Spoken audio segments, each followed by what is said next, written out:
qu'est-ce qui nous arrive? Qu'est-ce qui nous arrive lorsqu'on fait ce qui déplaît à Dieu? Il n'y a pas longtemps, j'ai prêché de ce que Dieu veut. J'ai prêché sur ce point ici. Ce matin, je veux prendre un verset pour t'éclairer un peu sur ce point-là. Quand on fait ce qui déplaît à Dieu, qu'est-ce qui nous arrive? Alors si tu as compris, tu trouveras nécessaire de chercher à plaire à Dieu chaque jour. Alléluia. Allons-y dans le livre de Juges. Juges chapitre 6, verset 1 et le verset 2. Et je vais demander à quelqu'un de m'attendre dans le livre de Proverbes. Proverbes chapitre 28, le verset 9. Proverbes 15, 8. Nous allons lire ces trois textes. Et puis nous allons terminer dans le nom de Jésus. Le livre de Juges au chapitre 6, les versets 1 et 2. Versets 1 et 2. La Bible dit ceci. Oui. Les enfants d'Israël firent ce qui déplaît à l'Éternel. Les enfants d'Israël firent ce qui déplaît à l'Éternel. Et l'Éternel les livra entre les mains de mendiants. L'Éternel les livra entre les mains de mendiants pendant 7 ans. Pendant 7 années.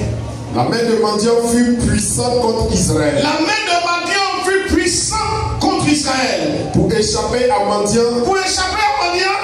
Les enfants d'Israël se retirèrent. Les enfants d'Israël étaient obligés de se retirer dans les ravins de montagne, dans les cavernes, et sur les rochers fortifiés. Amen. Amen. Israël fit ce qui déplaît à l'Éternel. Et l'Éternel les livra entre les mains de Madian pendant 7 ans.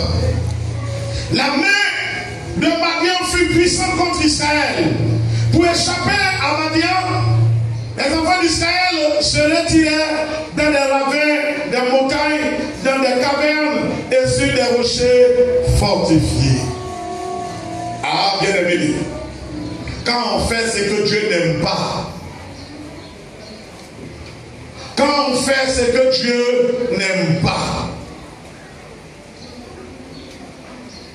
c'est ce qui nous arrive. C'est ce qui nous arrive. Ici, la parole de Dieu nous parle du peuple aimé de Dieu. Israël. Tous les chrétiens, on le prêche matin, midi, soir. Nous savons que Israël est le peuple d'alliance. Israël est le peuple aimé, le peuple bien-aimé de Dieu. Jusqu'aujourd'hui. Jusqu'aujourd'hui. Achemanel, dans un témoignage, a dit comment ils adorent Dieu. La sincérité, la persévérance dans laquelle le peuple marche. Donc je dis jusqu'aujourd'hui, même quand ils sont attachés au Pentateuque et à la Torah, qui est l'Ancien Testament, mais ils continuent d'aimer Dieu, d'adorer Dieu. La Bible dit ce peuple d'alliance-là, dans les temps anciens,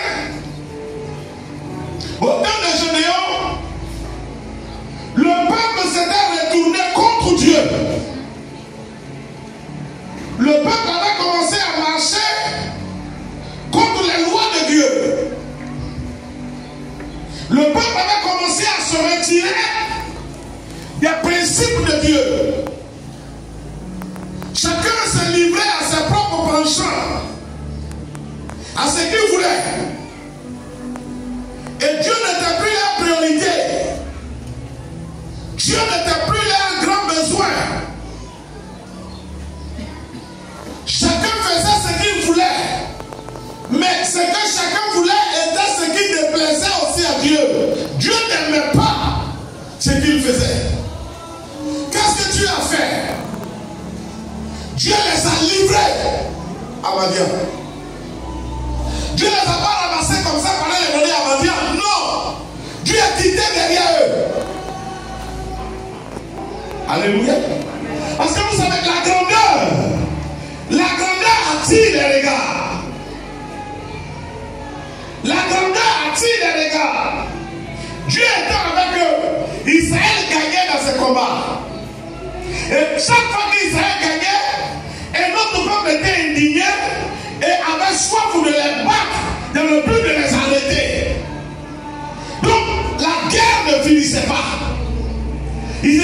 toujours provoqués, ils étaient toujours combattus et ils étaient toujours victorieux. Les gens les provoquaient, les gens les combattaient, mais Israël gagnait toujours. Il était arrivé un moment, non? Lorsque Israël avait commencé à faire ce que Dieu n'aimait pas, l'Éternel a quitté derrière eux. Dieu s'est retiré d'eux. Dieu les a abandonnés. Et les Madianites qui avaient soif d'avoir le dessus sur Israël, lorsque les Madianites sont venus, ils ont battu Israël. Quand ils ont battu Israël, ils ont continué à venir les battre. Parce qu'ils ont vu que là, on peut les détruire maintenant. Et la Bible dit, ils se sont pris donner du répit, du repos. Ils nous revenaient régulièrement. Israël qui était vainqueur, voilà que le peuple a commencé maintenant à fuir. Ils ont commencé à fuir et à chercher à aller se cacher. Hier, c'était devant eux qu'on se cachait. Aujourd'hui, c'est eux qui se cachent.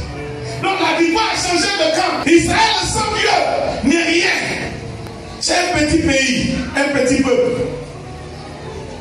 Mais qui aujourd'hui est à la tête des nations. À cause de qui? De l'Éternel. Donc chaque fois qu'Israël abandonnait Dieu, l'ennemi avait le dessus sur eux. Si vous regardez, même le 7 août, là où ils ont été frappés, c'était le 7 quoi? Le 7 octobre, merci.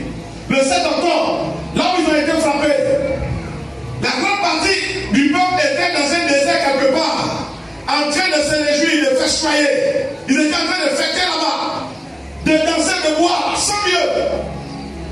C'est là que l'ennemi a profité pour rentrer sur les sorts et qu'ils les ont frappés. Alléluia. Alléluia. C'est bon ou c'est beau? C'est là qu'ils les ont frappés. Donc ici on voit quoi? On voit que chaque fois qu'Israël s'éloigne de Dieu, Israël subit des pertes, des défaites. Amen. Mais chaque fois qu'Israël revient, Israël retrouve sa victoire. Je le dis en disant à quelqu'un, le monde aujourd'hui cherche à nous affaiblir. Le monde cherche à nous affaiblir. C'est qu'il vient devant toi comme occasion de péché là. Il n'y a rien d'autre derrière que chercher à te détruire. C'est ça qui est derrière. Tu comprends?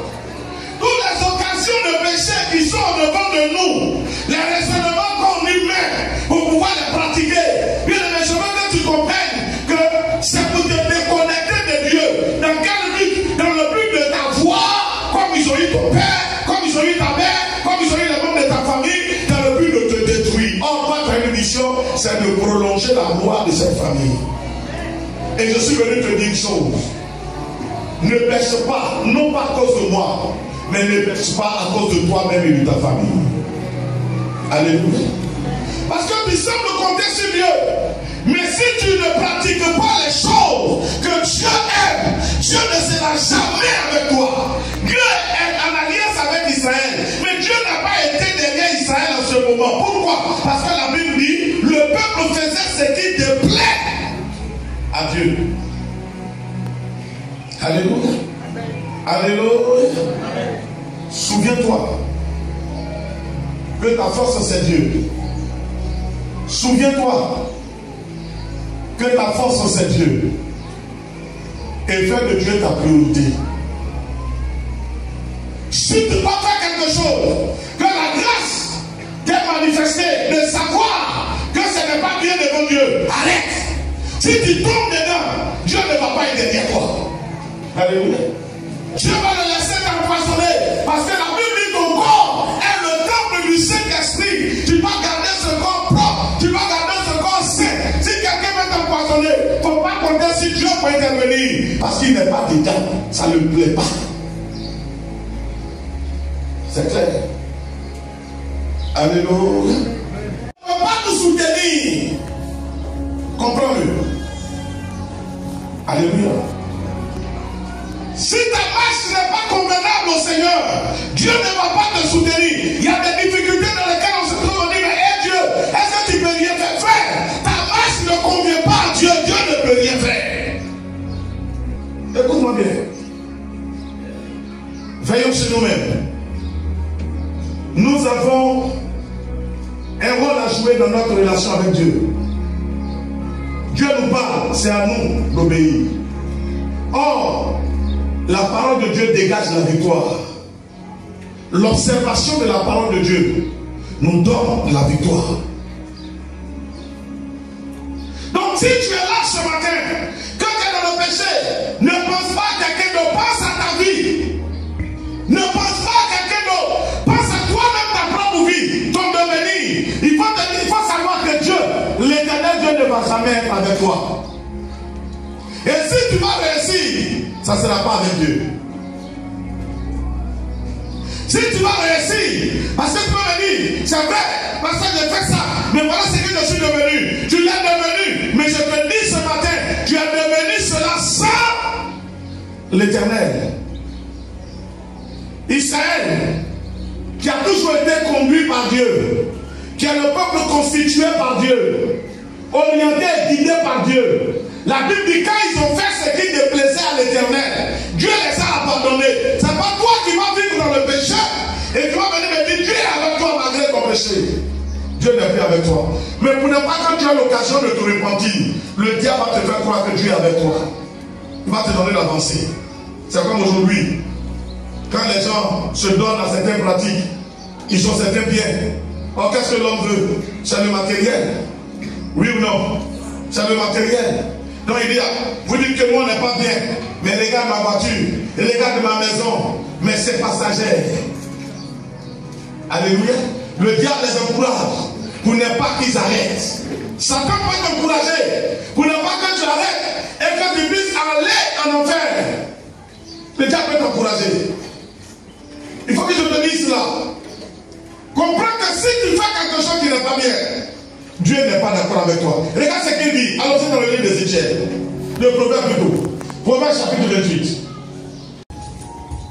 Le livre de Proverbes au chapitre 28. Oui. Verset 9. Oui. Si quelqu'un détourne l'oreille pour ne pas écouter la loi. Si quelqu'un détourne l'oreille pour ne pas écouter la loi. Sa prière même est une abomination. Toi qui me dis que moi je pêche avec Dieu avec moi. Toi et puis la Bible qui dit vrai. Toi et puis la Bible qui dit vrai. Je te dis que dans mon sang qui dit c'est pas nécessaire. Je vais et puis Dieu avec moi. Toi et puis la Bible qui dit vrai. Il dit si quelqu'un détourne l'oreille de la loi de Dieu, sa prière est une abomination. Tu as la voiture mais tu vas en enfer. Tu as la maison mais tu vas en enfer. Tu as des hommes mais tu vas en enfer. Tu as des filles mais tu vas en enfer. Tu as des comptes bancaires mais tu vas en enfer. Parce que ta vie ne plaît pas à Dieu.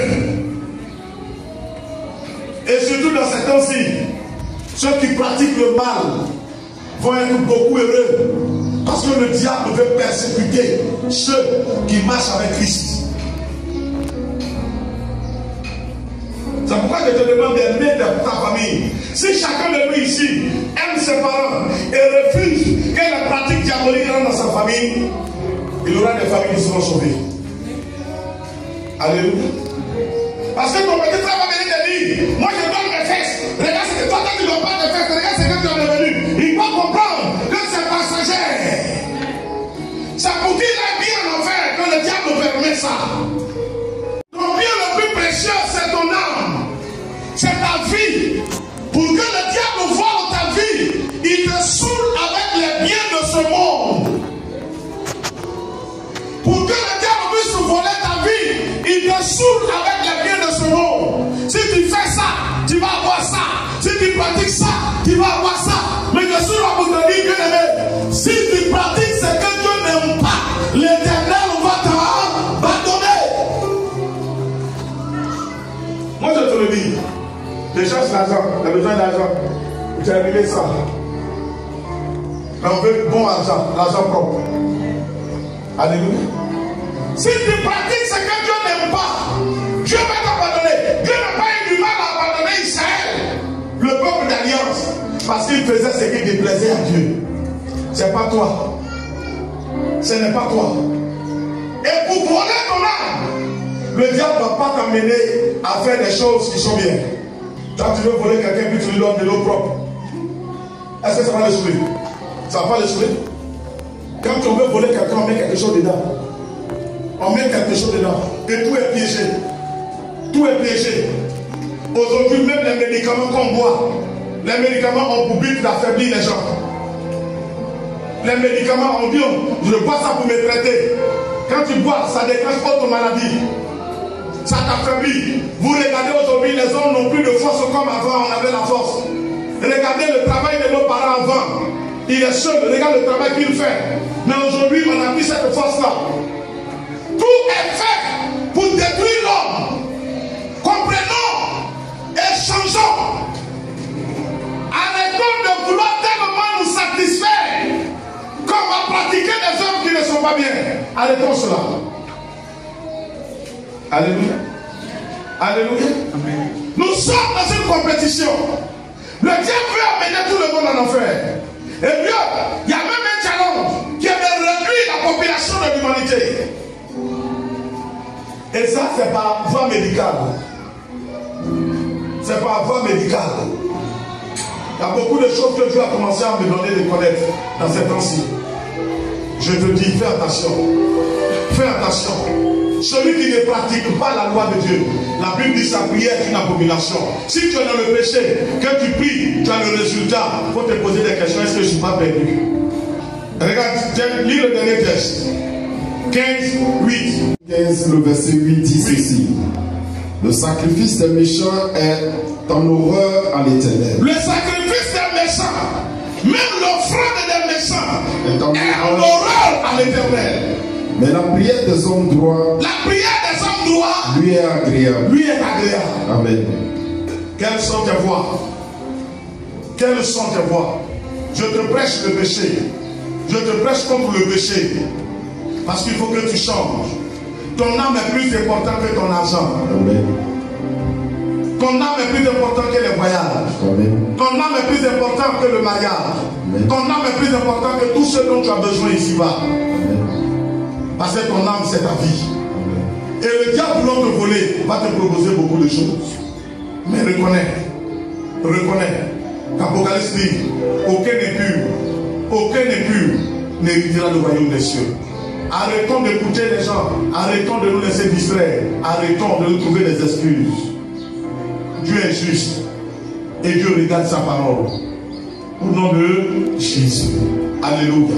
Quand on fait ce qui déplaît à Dieu, qu'est-ce qui nous arrive? Dieu nous livre à nos ennemis.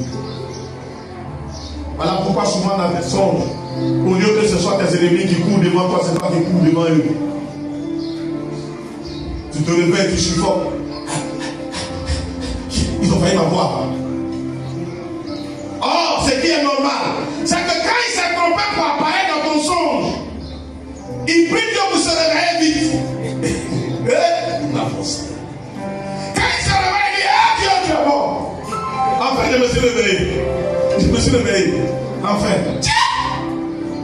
Et demain, quand on lui dit, il faut aller l'attaquer.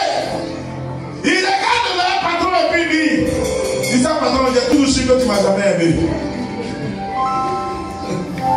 Alléluia. Moi, mais je suis. Attends, c'est pas quelqu'un qui m'a dit. De toute façon, la mission que tu me donnes là, quand je regarde, tu me vois là où tu sais que je vais mourir. Avant que je me suis retrouvé dans son sommeil. Patron, si ce n'était pas Dieu. Alléluia. Attends, si ce n'était pas Dieu, comme Dieu est bon, que ce n'était pas mon jour. Je me dis, patron, je ne vais pas. Il faut aller quand même. Alléluia. Mais qu'est-ce qui se passe aujourd'hui? Regardez comment les chrétiens sont faibles. Regardez vous-même comment les chrétiens sont faibles. Je me pose la question, est-ce que Jésus a changé? Est-ce que la puissance du nom de Jésus a diminué? Mais regardez la vie que nous menons. Parce que notre marche ne plaît pas à Dieu. Médite la parole. Mets la parole en pratique. Cherche la femme du Seigneur. Ne t'occupe pas de ton ennemi. C'est pourquoi j'ai dit tout à l'heure.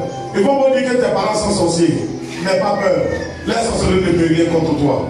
La Bible dit celui qui est en toi est plus grand que celui qui est dans le monde. Toi, fais-les du bien. Marche selon la parole de Dieu. tu verras que la grandeur sera de ton côté. L'élévation sera de ton côté. L'avancement sera de ton côté. La vie de Dieu sera de ton côté. Et la joie sera de ton côté. Dans le nom de Jésus.